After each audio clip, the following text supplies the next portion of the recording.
নীলুফার সাগরের কাছে এসে বলতে লাগলো, ভাইয়া আরেকটা সিক্রেট কথা ছিল।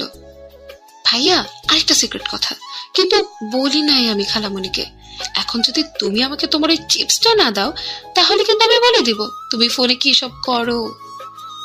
নীলুফার কথা শুনে সাগর কিছুটা চমকে উঠল আর তুতলাতে তুতলাতে বলতে লাগলো, মানে তুই কি সব বলতেছিস? আমি ফোনের মধ্যে কি করি? বলবো নাকি তুমি যে ওই মেয়ের। থাক থাক, আর কিছু বলতে হবে না। আমার রুমে গিয়ে দেখ, চিপস বিছানার উপর রাখা আছে, নিয়ে যা। আর এই কথা কিন্তু কাউকে বলিস না।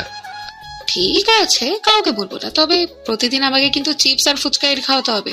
যদি খাওয়াতে পারো তাহলে তোমার জন্য একটা সারপ্রাইজ আছে। আচ্ছা, পরেরটা পরে দেখা যাবে। এখন তুই তোর বাসায় যা, চিপস নিয়ে।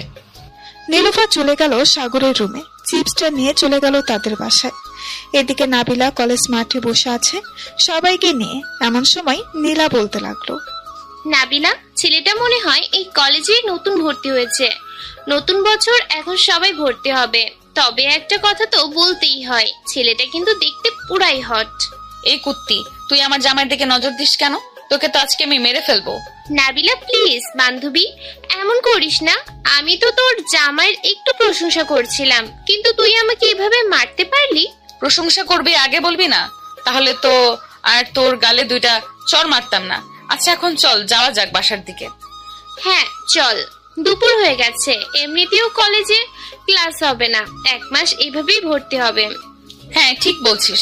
তা বিকেলে কোথাও ঘুরতে যাবি নাকি? আমি তো ভাবছিলাম একটু পাহাড়তলি